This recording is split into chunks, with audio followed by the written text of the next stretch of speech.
Binge Audio. Préparé avec amour et fait avec amour.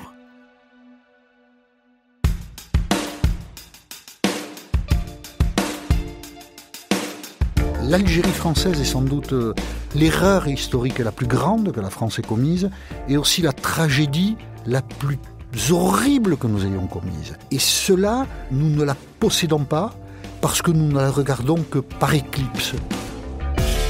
Jean-Michel Apathy, dont vous avez certainement reconnu la voix, est journaliste. C'est une figure bien connue, à la télé comme à la radio, depuis une vingtaine d'années maintenant. Et s'il n'a jamais été du genre à avoir sa langue dans sa poche, il a vécu, cette année, en 2025, une situation un peu particulière. Celle de se voir au cœur d'une polémique très vive autour de la question algérienne, de la mémoire de la présence coloniale française et de ses crimes. Une polémique qui illustre parfaitement notre incapacité collective à affronter ce très lourd héritage. Dans l'épisode précédent, on a posé le décor historique de la polémique, la longue et douloureuse histoire à laquelle elle est arrimée. Et dans celui qui arrive tout de suite, on va revenir sur ce moment médiatique de début 2025 et on va essayer de comprendre avec Jean-Michel Apathy ce qu'il signifie. Je suis Thomas Rozek et vous écoutez Programme B.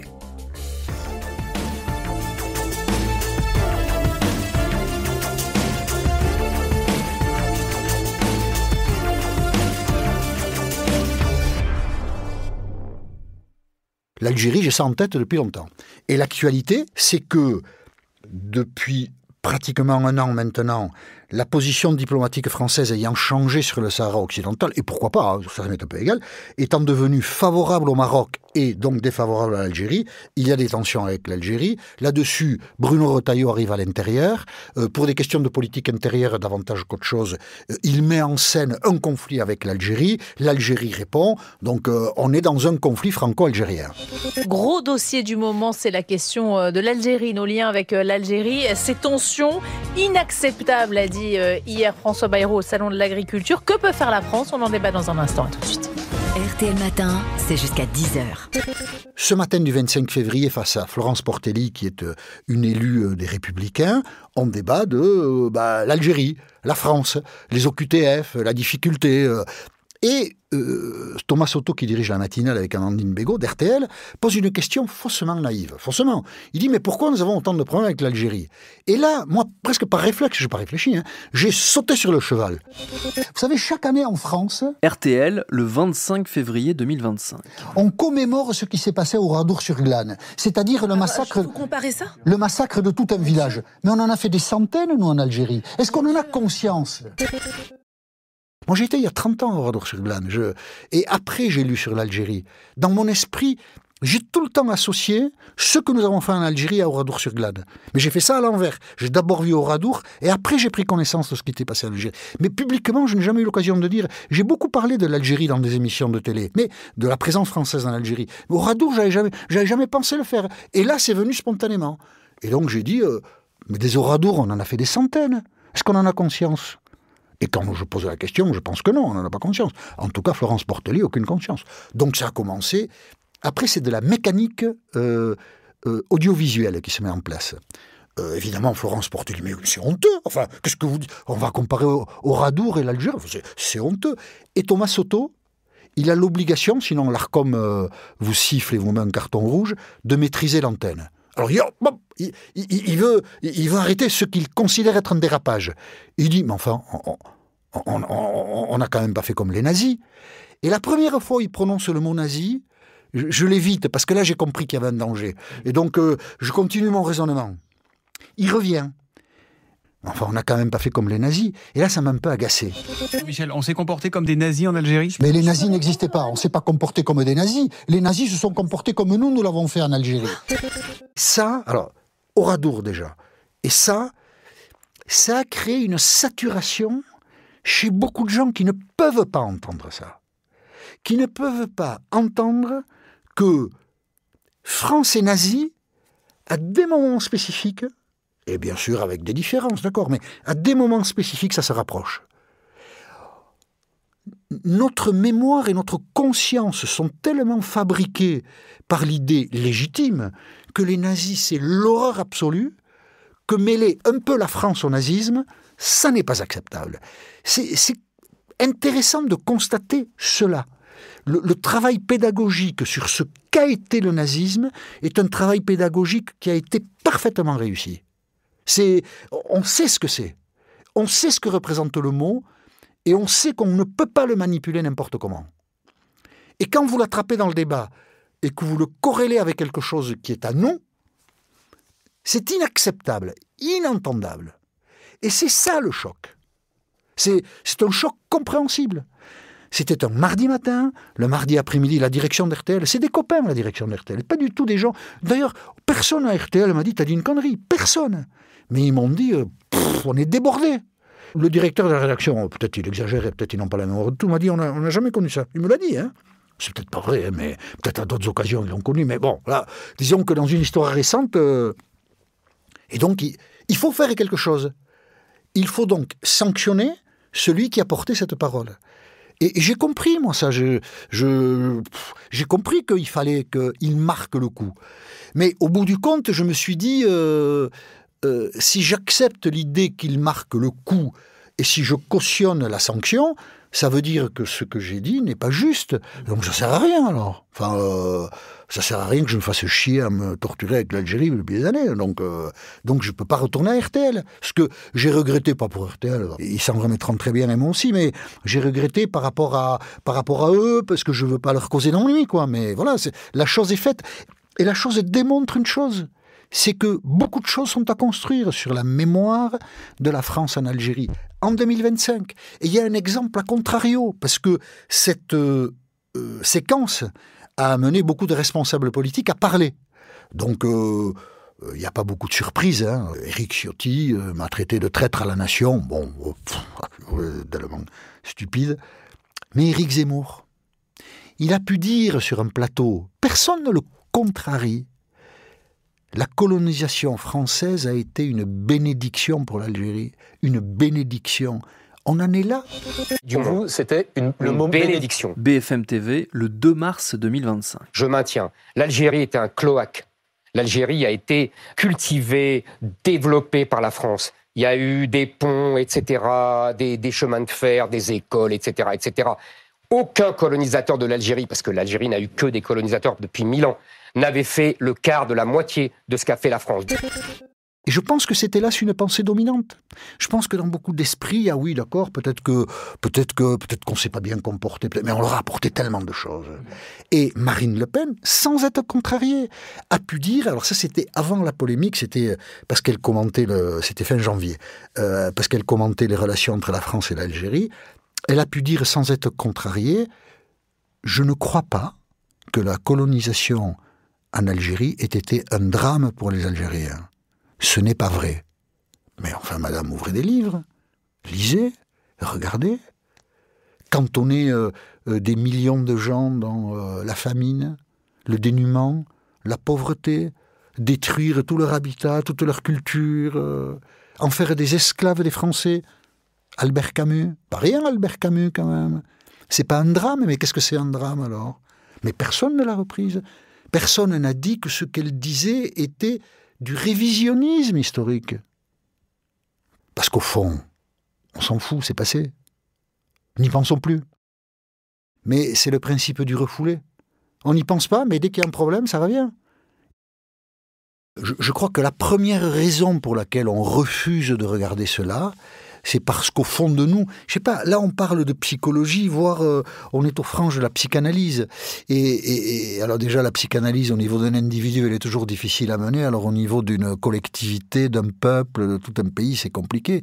Mais au fond, je pense que on partage l'idée que les Arabes étaient inférieurs à nous.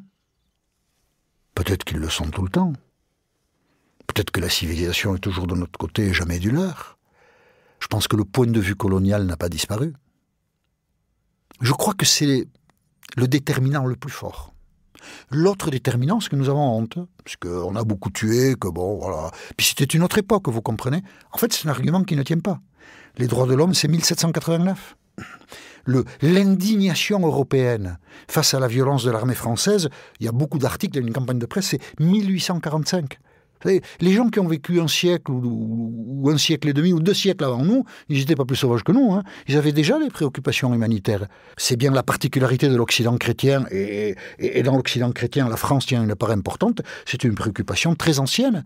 Le sort d'un individu nous préoccupe. C'est quelque chose qui est vieux chez nous. Donc l'Algérie, c'est contraire à tout ce que nous sommes. Le comportement des Français en Algérie, et notamment, pas seulement, mais notamment le comportement de ceux qui représentent et défendent la France, c'est-à-dire les militaires. Les consignes de la Mauricière, qui a encore une école élémentaire à Paris à son nom, les consignes du général la Mauricière. La Mauricière, c'est un des généraux de la conquête de l'Algérie au XIXe siècle. Louis Juchot de la Mauricière, ses consignes, c'était tuez-les tous. Hein. Mais reconnaître tout ça, le fond de pensée coloniale demeure. La contradiction horrible et terrible avec l'histoire de France fait aussi qu'on ne veut pas voir. Et on en est un petit peu là. D'autant que la France a un rapport particulier à l'histoire et qu'on a un peu partout autour de nous encore les traces de cette histoire algérienne. Enfin, vous mentionniez, et c'est un sujet qui est toujours passionnant, cette école qui porte donc le nom de la Mauricière. Il y a beaucoup de rues, d'endroits, de bâtiments qui portent le nom de gens qui ont participé à cette histoire algérienne, pas toujours avec un rôle extrêmement positif, voire avec beaucoup de cruauté. Et ces gens-là, ils sont encore partout autour de nous. Notre mémoire honore leurs souvenirs. Et ça n'est pas légitime, bien sûr. Il y a par exemple, la Mauricière, j'ai parlé d'une école élémentaire dans le 12e arrondissement. La mairie d'arrondissement est en train d'achever un processus pour débaptiser l'école. Il y a une avenue, la Mauricière, puisque c'est en fait l'avenue qui a donné son nom à l'école. Alors ça, l'avenue, c'est un peu tôt encore, mais ça va venir. Elle va être débaptisée. On a débaptisé l'avenue Bugeaud à Paris. Le général Bugeaud, ancien des guerres napoléoniennes, a été gouverneur général d'Algérie entre 1840 et 1847. Il est un des responsables principaux des massacres et des enfumages qu'on évoquait dans l'épisode précédent. L'avenue qu'on mentionnait à l'instant et qui portait son nom à Paris a bien été débaptisée en 2024. Il y a toujours sur la façade du Louvre une statue Bugeaud. Donc il faudra bien qu'un jour on regarde ça aussi. Il y a en Loire-Atlantique, je ne sais plus exactement où, mais du côté de la périphérie de Nantes, une statue de la Mauricière. Très intéressante à regarder, c'est une statue qui a été faite pour le centenaire de l'occupation algérienne, en 1930, et donc qui a été dévoilée en 1930. Il y a eu des festivités très importantes en France autour du centenaire. Et à Oran, on dévoile la statue de Louis Juchot de la Mauricière. Et quand on découvre la statue, Ferhat Abbas, qui est un des dirigeants nationalistes algériens de l'époque, se penche vers le préfet parce que la Mauricière a... Donc c'est encore la statue qui est en France aujourd'hui. Hein. Il a un sabre en avant, comme ça. C'est une statue très virile, la statue d'un militaire.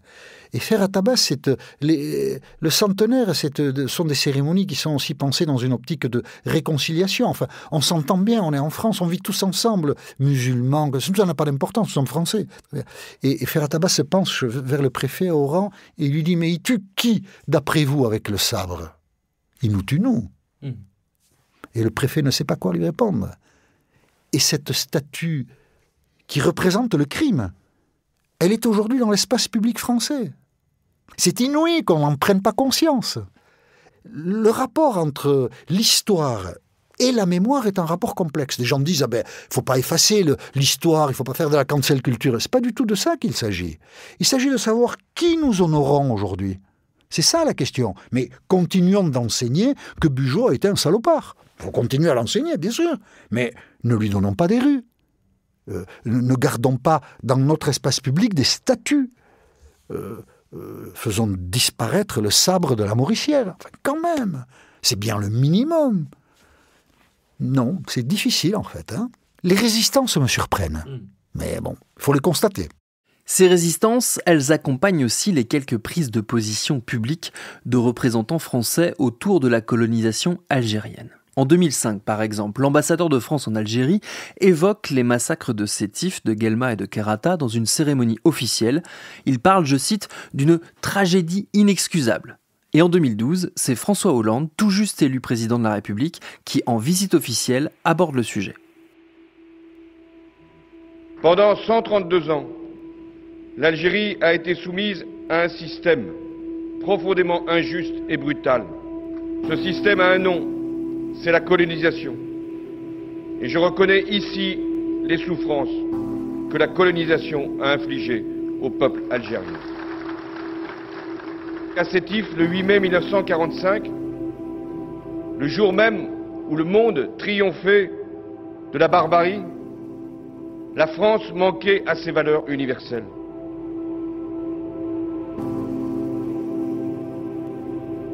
Est-ce que ces prises de parole, qui ne sont pas négligeables, qu'il faut prendre en compte, sont suffisantes et est-ce qu'elles ont un effet?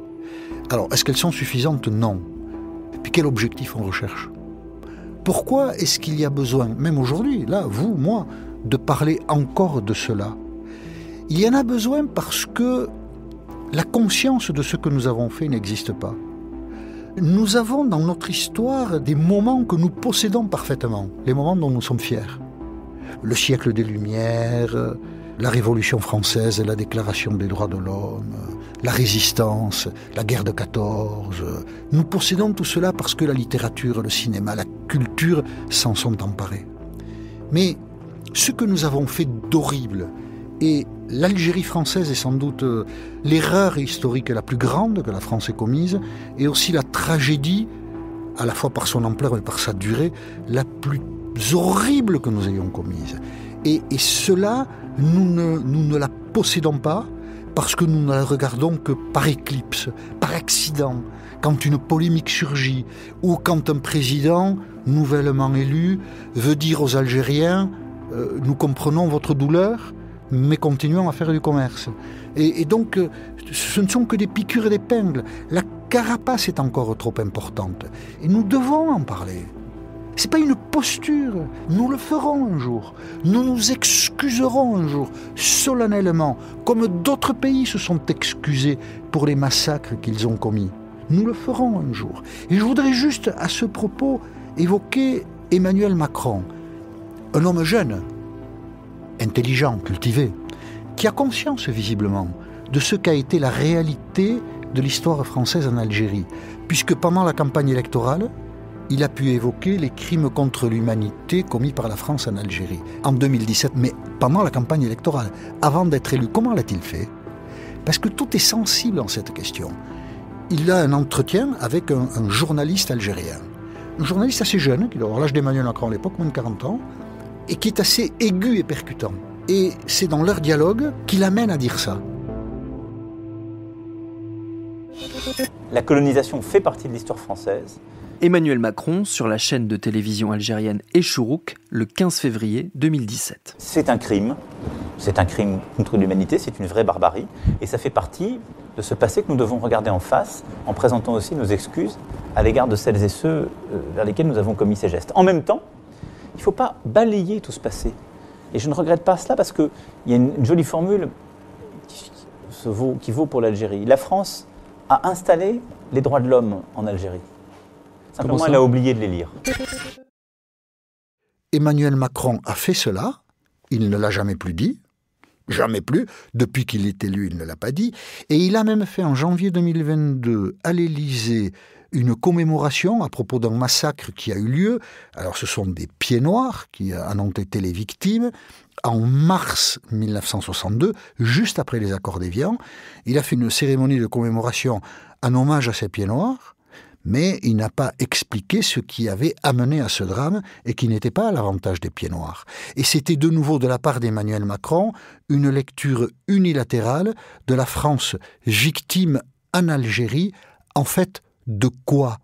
De l'absence de reconnaissance de la mission civilisatrice de l'Algérie. C'était encore la pensée coloniale qui était à l'œuvre en janvier 2022 à l'Élysée. De tout ça, il faut sortir.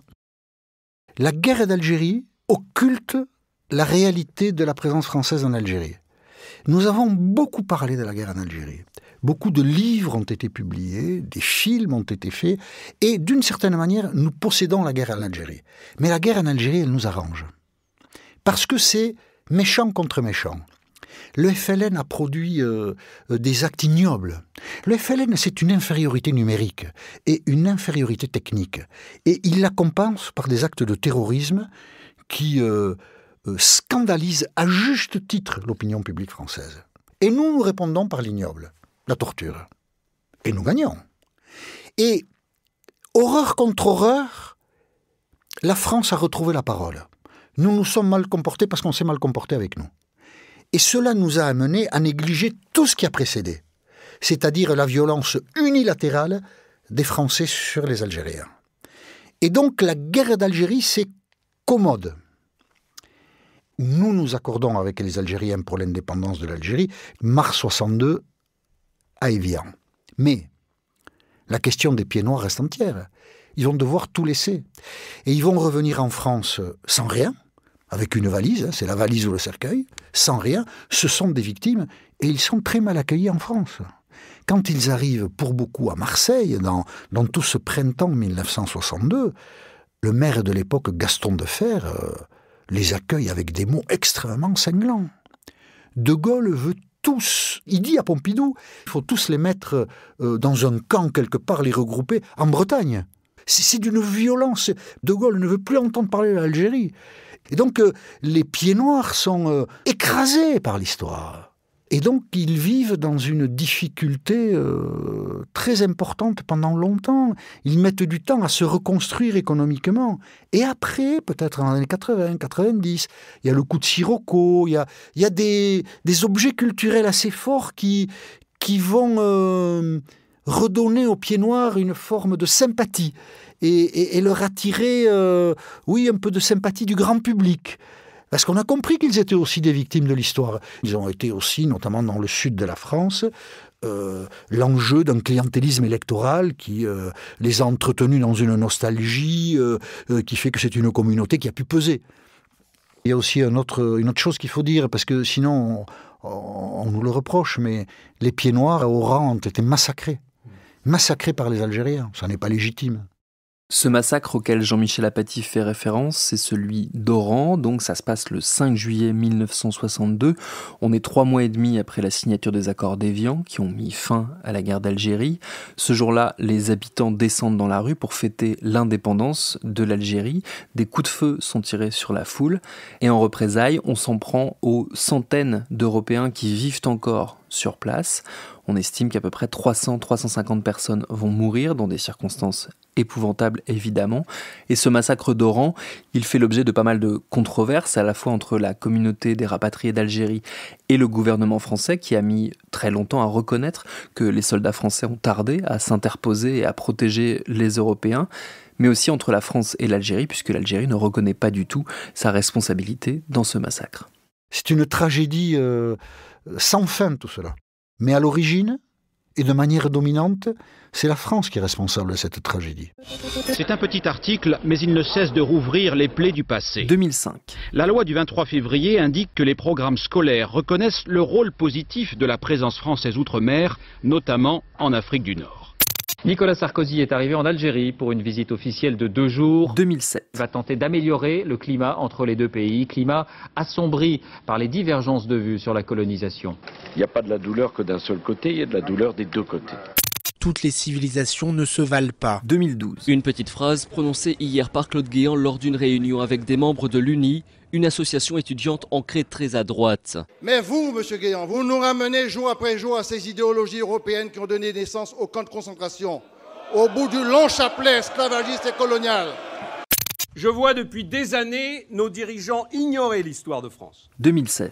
Non, la France n'est pas coupable d'avoir voulu faire partager sa culture aux peuples d'Afrique, d'Asie et d'Amérique du Nord. Est-ce que vous avez la sensation que depuis une vingtaine d'années au moins, la classe politique réinstrumentalise un petit peu cette question coloniale, en tout cas la réinjecte aussi dans le débat, comme un peu un idéal perdu, quelque chose qui à l'époque faisait la grandeur de la France? Disons qu'il y a des éléments contradictoires. 2005, une loi est votée sur les bienfaits de la colonisation. 2006, l'article 4, je crois, de mémoire, qui parle des bienfaits de la colonisation est supprimé. Parce que le tollé a été tel que, voilà, c'est stupide, quoi. Donc, on voit bien qu'il y a des forces contraires qui sont à l'œuvre. À l'inverse, parce qu'on mélange tout, et parce que les responsables politiques veulent tout mélanger. Les attentats récents, 2012 Mera, puis 2015 Charlie Hebdo et Bataclan, ont créé un traumatisme très profond. Et donc on amalgame islam, islamisme, terrorisme. Donc, vous voyez, la pensée coloniale, enfin, quand même, nous on a essayé de leur apporter la civilisation. Bon, alors on a perdu l'Algérie, très bien, mais on a quand même essayé. Si on n'avait pas perdu l'Algérie, on aurait peut-être évité beaucoup de problèmes. Enfin, bien sûr que ça ressource, mais il y a aussi des garde-fous très importants. C'est-à-dire qu'il y a des gens qui cataloguent et repèrent ce discours comme étant raciste, et donc qui le combattent, et donc qui font que les dirigeants auxquels on pense sont quand même obligés de mesurer leurs propos. Mais en même temps, j'ai fait le constat souvent que pour ce qui concerne la sphère médiatique, parce que les journalistes ne se posent pas beaucoup de questions, plus Éric Zemmour a été condamné pour incitation à la haine raciale ou à la haine religieuse, donc exclusivement tourné contre les musulmans et l'islam, et plus il a eu d'offres médiatiques. Plus on lui a offert des prises de parole. Des éditeurs importants lui ont assuré un succès à travers ses livres. Une chaîne de télévision lui a bâti une émission sur mesure. Plus il a été condamné, plus il a eu accès aux médias. Ce qui est l'inverse, et heureusement d'ailleurs, des gens qui ont tenu dans les dernières années des propos antisémites. Dieudonné, Soral, dès qu'ils ont eu des propos antisémites, ont été écartés des médias. Et c'est très bien, évidemment, c'est ce qu'il fallait faire. Mais à l'inverse, ceux qui ont des propos anti-musulmans ont été promus dans les médias. Ça doit nous alerter, ça, quand même.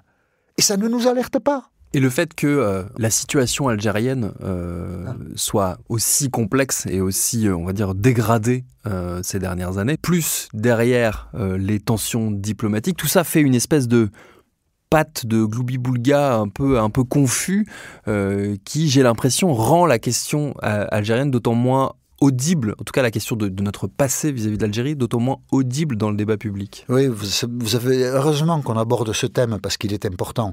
Des gens qui aujourd'hui en France refusent de faire le travail de mémoire sur la présence française en Algérie le font avec cet argument, en disant cela, vous confortez le pouvoir algérien. Et d'une certaine manière, ils ont raison. Parce que le pouvoir algérien n'a aucune légitimité, en tout cas pas de légitimité dans les urnes, pas de légitimité démocratique, et sa seule légitimité, il la puise dans ce qu'il appelle la lutte de libération nationale. Et en prenant appui sur cette lutte pour la libération légitime et juste de leur pays, ils entretiennent une dictature. Voilà.